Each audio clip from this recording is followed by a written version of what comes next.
हाय बच्चों, आज मैं आप लोगों को क्लास 12 फिजिक्स की NCERT chapter first electric field and charges का एक्सरसाइज में क्वेश्चन नंबर 1.18 का हल आपको समझाने चल रहा हूं। आप देखें इसमें क्या पूछा जा रहा है। ये एक प्रश्न है, इसमें दिया गया है एक चित्र। क्वेश्चन में कह रहा है चित्र 10.34 में दर्शाए अनुसार 10 सेंटीमीटर भुजा के किसी वर्ग के केंद्र से ठीक 5 सेंटीमीटर ऊंचाई पर कोई +10 माइक्रो कूलम आवेश रखा है।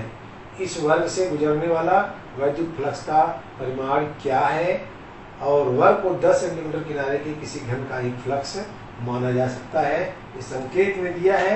तो सबसे पहले आप एक चित्र देखें। इसका चित्र में यहाँ पर एक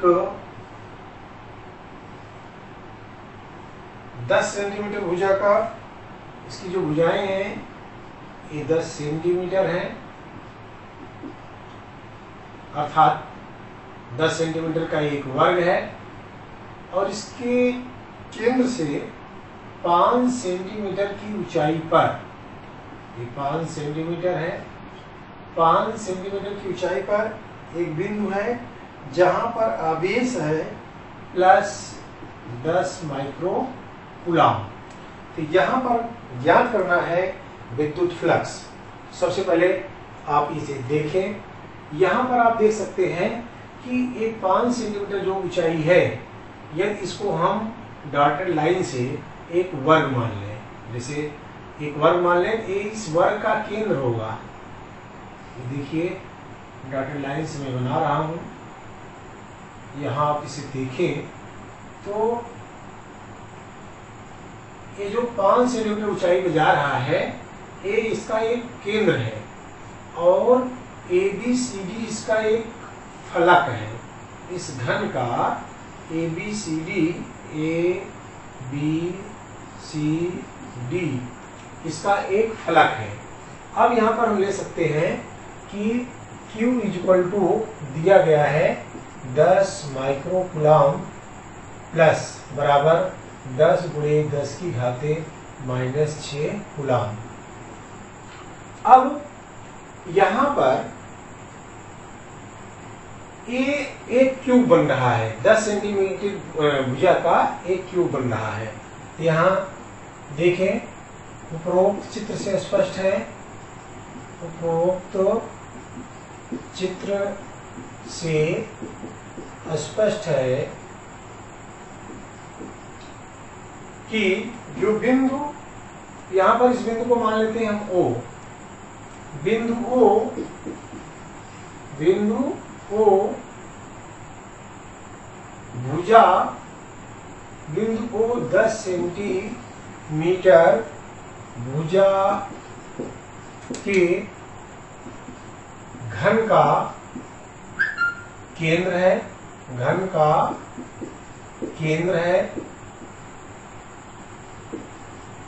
जहां वैद्युत फ्लक्स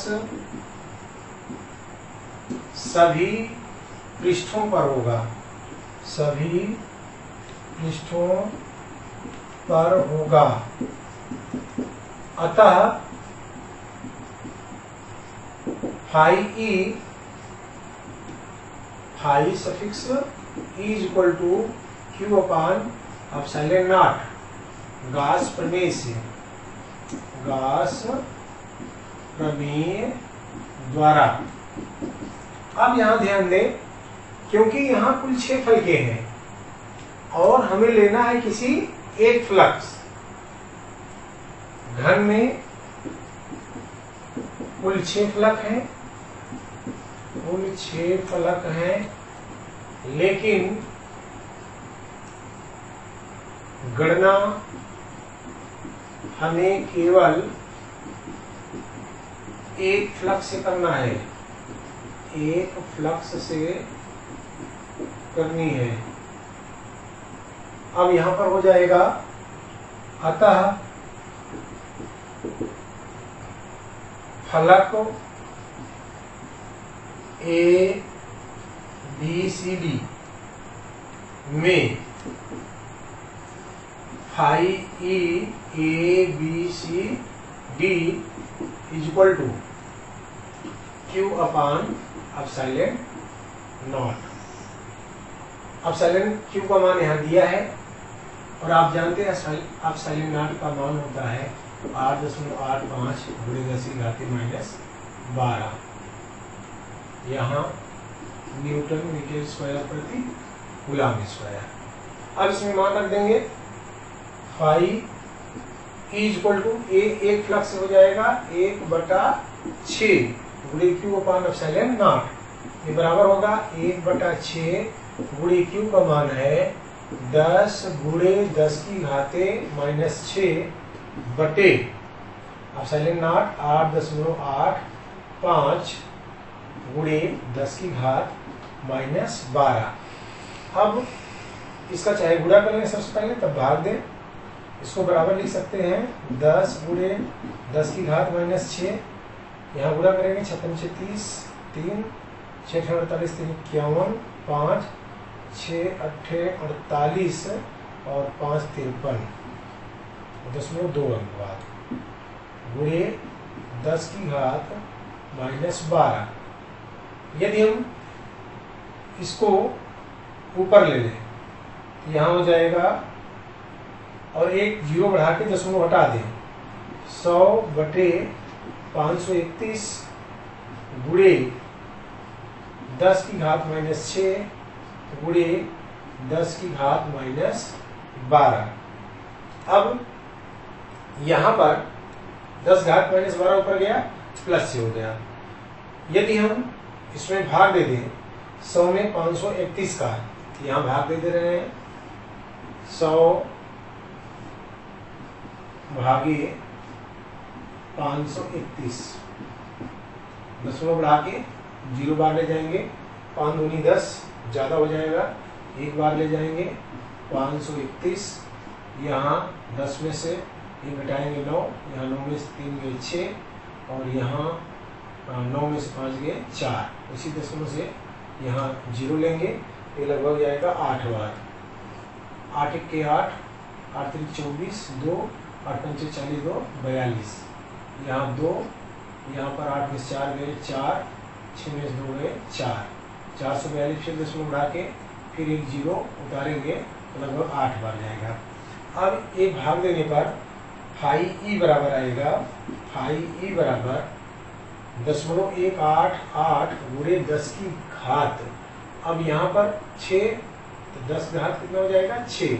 एक अंक दशमलव इधर खिसका दें तो बराबर 1.88 गुणे 10⁻5, या इसको काट करके आगे में एक जोड़ दें तो ये बराबर लिख सकते हैं 1.9 गुणे 10⁻5 न्यूटन मीटर स्क्वायर प्रति कूलम। न्यूटन मीटर स्क्वायर प्रति कूलम, यही जो है इस प्रश्न का उत्तर होगा। एक बार आप इसको पुनः समझ लें। यहाँ पर एक चित्र दिया है ABCD और इसमें जो है इसके केंद्र से 10 सेंटीमीटर की एक मतलब वर्ग है, इसके केंद्र से मतलब इसके मध्य बिंदु से 5 सेंटीमीटर ऊंचाई पर एक बिंदु है जहां पर विद्युत फ्लक्स की गणना करना है। हम कल्पना कर लेते हैं कि ये जो बन रहा है एक 10 सेंटीमीटर भुजा की एक क्यूब बन रहा है और इस क्यूब से होकर गुजरने वाला संपूर्ण विद्युत फ्लक्स गैस के प्रवेश से होगा phi E equal to Q upon epsilon nought. अब हम क्या करेंगे, इसमें कुल 6 फलके हैं लेकिन हमें केवल एक फलक लेना है क्योंकि चित्र में यहाँ दिखाया गया है। तो एक फलक मतलब कुल 6 फलक होते हैं, एक फलक लेंगे तो यहाँ phi E ABCD equal to 1/6 गुणे क्यू अपान एप्सिलॉन नॉट कर देंगे। क्यू का मान दिया है, एप्सिलॉन नॉट का मान दिया है, मान रख करके गुणा भाग कर देंगे, बराबर आएगा 1.9 गुणे 10⁻5 न्यूटन मीटर स्क्वायर प्रति कूलम। प्यारे बच्चों, यहाँ एक आपको इन्फॉर्मेशन मैं देना चाहता हूँ कि आप लोग जब उत्तर देखेंगे तो इसमें उत्तर कुछ और मिलेगा, लेकिन NCERT में मिसप्रिंट के कारण ये उत्तर थोड़ा सा ऊपर नीचे हो गया है। सही उत्तर 1.9 गुणे 10⁻5 न्यूटन मीटर स्क्वायर प्रति कूलम होगा। आइए अब हम आपको बताते हैं 1.19 का हल हम किस प्रकार से करेंगे। प्रश्न नंबर 1.19, इसे आप देख लें, नोट कर लें। अब हम आगे आपको बताने चल रहे हैं 1.19। चलिए देखिए 1.19 में क्या पूछा जा रहा है और आपको किस प्रकार से इसका हल निकालना है, किस प्रकार से आप इसे हल करेंगे। तो 1.19 प्रश्न मैं एक बार पढ़ रहा हूँ और इसमें क्या क्या दिया है सबसे पहले आप इसको नोट कर लें और क्या पूछा जा रहा है फिर उसे आप नोट करें, तब जाकर के उसके प्रति एक संबंध, एक सूत्र लिखें और उसका फिर हल निकालें। 1.19 में कर रहा है 2 माइक्रोकूलाम का कोई बिंदु आवेश किसी किनारे पर, 2 माइक्रोकूलाम का कोई बिंदु आवेश किसी किनारे पर 9 सेंटीमीटर किनारे वाले किसी घनी गाउसीय पृष्ठ के केंद्र पर स्थित है। पृष्ठ से गुजरने वाला नेट फ्लक्स क्या होगा। अब यहाँ पर आपको ध्यान देना है और समझना है कि कह रहा है कि 9 सेंटीमीटर का एक घन है। चित्र में फिर से देखें आप, एक घन बनाएंगे, ये है घन,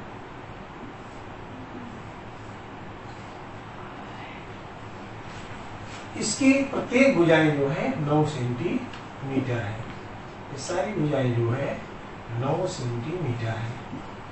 उसके बाद कह रहा है कि 9 सेंटीमीटर माइक्रोकूलम का कोई बिंदु किसी किनारे पर 9 सेंटीमीटर किनारे वाले किसी घनी गाउसीय पृष्ठ के केंद्र पर है। इस पृष्ठ के केंद्र पर एक गाउसीय पृष्ठ है। यहाँ पर Q बराबर दिया है 2.0 माइक्रोकूलम, या हम इसको लिख सकते हैं बराबर 2 × 10⁻⁻6 कूलम। ये Q का मान है। और इसके बाद इसमें कह रहा है कि पृष्ठ से गुजरने वाला नेट फ्लक्स। अब पृष्ठ से गुजरने वाला नेट फ्लक्स φE ज्ञात करना है, जबकि आप जानते हैं अपसाइलन नॉट इक्वल टू होता है 8.85 × 10⁻12 न्यूटन मीटर स्क्वायर प्रति कूलम स्क्वायर, ये इसका मान होता है। अब इसके बाद हम क्या करेंगे, क्योंकि यहाँ पर संपूर्ण सभी पृष्ठों पर दिया जाएगा, इसलिए इनमें जो संबंध होगा, सूत्र होगा φE equal to Q upon epsilon naught equal to φE है 2 × 10⁻⁻6 बटे 8.85 × 10⁻12। अब हम इसमें क्या करेंगे, इसको हम ले सकते हैं बराबर अगले स्टेप में 200 × 10⁻⁻6 × 10⁻12, क्योंकि a -12 ऊपर जाएगा तो 12 हो जाएगा और बटे हम कर देंगे 8.85 885, क्योंकि ऊपर हम 2 जीरो बढ़ा चुके हैं। अब हमको इसमें भाग देना है। यहाँ हम 200 में 885 से भाग दे दें। अभी से और भी सरल कर लें, अगर आपको लगे कि बड़ा भाग जा रहा है 5 कट जाएगा, यहाँ 5 चौके 20, ये 40 हो जाएगा और 5 1 5 और 3 5 7 35 5 7 35, ये बराबर आ जाएगा 40 बटे, यहाँ आगे लिख सकते हैं बराबर 40 बटे 177, यहाँ गुणे 10⁻6। अब इसको बराबर लिख सकते हैं हम 400 × 10⁵ बटे 177। अब आपका भाग और थोड़ा आसान हो जाएगा। 400 में आप 177 से भाग देंगे और यहाँ सबसे पहले 2 बार जाएगा, 214 214 15 1 2 के 2 1 3, 10 में 4 गए 6, 9 में 5 गए 4, 3 में 3 गए 0। हम दशमलव बढ़ा करके फिर 0 उतारेंगे, फिर जो है यही इतने बार जाएगा और यहाँ पर 354 होगा। ये लगभग बराबर हो जाएगा 2.2 × 10⁵5 न्यूटन मीटर स्क्वायर प्रति कूलम, एक उत्तर हो जाएगा। यहाँ भी ध्यान देना, जो एनसीईआरटी के पुस्तक में उत्तर दिया गया है, इसका उत्तर 19वें में दे दिया गया है और 19वें का उत्तर जो है वो 18वें में दे दिया गया है और 18वें का उत्तर 19वें में दे दिया गया है। यही सही उत्तर है और यही सही लगाने की विधि है। अब हम आपको बताने चल रहे हैं इसमें एक प्रश्न और 1.12 आप इन सबको क्वेश्चन को नोट कर लेंगे। प्रश्न नंबर 1.12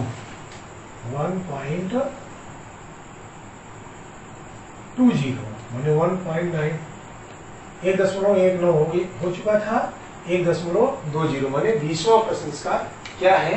अब आपको इसे देखना है, इसे आपको किस प्रकार से हल करना है। प्रश्न नंबर 20,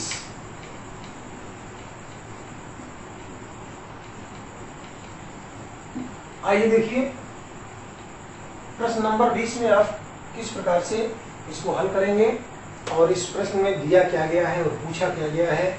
इसमें कह रहा है किसी बिंदु आवेश के कारण उस बिंदु को केंद्र मानकर खींचे गए 10 सेंटीमीटर त्रिज्या के एक गॉसियन पृष्ठ पर विद्युत फ्लक्स का मान दिया है और विद्युत फ्लक्स का मान है, इसमें दिया है -1 × 10⁻³ फाई ई बराबर -1.0 × 10⁻³ न्यूटन मीटर स्क्वायर प्रति कूलम। त्रिज्यता अंतर्मुखी है तो गोले पर नेट आवेश कितना होगा। शुरू में ही मैंने लेक्चर में आपको बताया था, जब प्लस की दिशा गोले की ओर हो तो फ्लक्स का मान ऋणात्मक होता है, जब बाहर की ओर होता है तो फ्लक्स का मान धनात्मक होता है। तो अब यहाँ पर ये 10 सेंटीमीटर का एक स्फीयर है, ये 10 सेंटीमीटर इसकी त्रिज्या है और त्रिज्यता अंदर की ओर इसका विद्युत फ्लक्स है। अब कह रहा है यदि गॉसियन पृष्ठ की त्रिज्या 2 गुनी कर दी जाए तो पृष्ठ से गुजरने वाला फ्लक्स होगा। यदि त्रिज्या r बराबर थी 10 सेंटीमीटर और अब त्रिज्या को 2r कर दिया जाए, माने दुगना कर दिया जाए, तो r बराबर r डैश बराबर हो जाएगा 20 सेंटीमीटर। तब विद्युत फ्लक्स क्या होगा। यहाँ पर एक बात का विशेष ध्यान देना है, गॉस थ्योरम में, गॉस के प्रमेय में दिया है phi E equal to Q upon epsilon naught. अतः इस सूत्र में R का कोई प्रभाव नहीं है, माने विद्युत फ्लक्स जो है त्रिज्या पर निर्भर नहीं करेगी, दूरी पर निर्भर नहीं करेगी। इसलिए जो विद्युत फ्लक्स का मान होगा वो दोनों प्रकरणों पर समान होगा, क्योंकि दोनों प्रकरणों में परिबद्ध आवेश समान होगा। तो यहाँ लिख लेंगे दोनों प्रकरणों में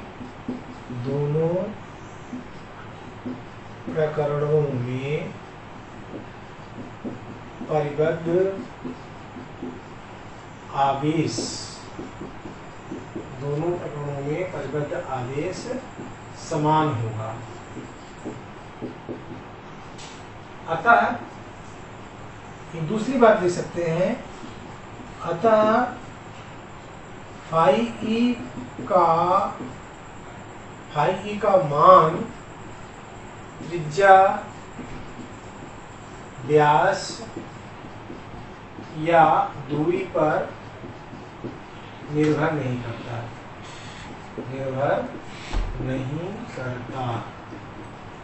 तो अब यहाँ पर फाई का मान वही होगा जो पहले था। अतः त्रिज्या जब दुगनी कर दी जाएगी तब पर भी फाई ई का मान यही होगा, बराबर -1.0 × 10⁻³ न्यूटन मीटर स्क्वायर प्रति कूलम। अब इसमें दो पार्ट में प्रश्नों को पूछा गया है। ए फर्स्ट पार्ट था मैंने ए में, फिर इसी में सेकेंड में पूछा जा रहा है बी में बिंदु आवेश का मान क्या होगा। अब देखिए बी को हम यहाँ बता दे रहे हैं। बी में पूछा जा रहा है बिंदु आवेश Q बराबर ज्ञात करना है, जबकि एप्सिलॉन नॉट का मान दिया है। एप्सिलॉन नॉट इक्वल टू होता है निश्चित कांस्टेंट है 8.85 × 10⁻12 न्यूटन मीटर स्क्वायर प्रति कूलम स्क्वायर। अब देखिए सूत्र है phi E equal to Q upon epsilon naught. यहाँ लिख सकते हैं हम गॉस की प्रमेय से या प्रमेय द्वारा। पक्षांतर कर दें इसमें, तो Q equal to phi E into epsilon not.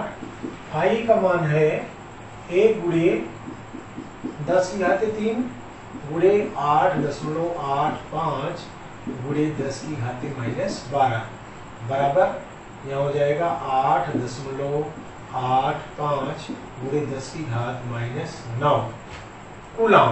और इसको हम लिख सकते हैं बराबर 8.85 नैनो कूलम। ये हो गया इस पे बिंदु आवेश के मान की गणना। इस प्रकार से इन तीनों प्रश्नों का उत्तर आपने देखा, समझा। आप इसे फिर से लगाने का प्रयास करिएगा। ना समझ में आए तो कमेंट के माध्यम से आप मुझे सूचना दीजिएगा, इसे मैं आपको फिर से समझाऊंगा। धन्यवाद।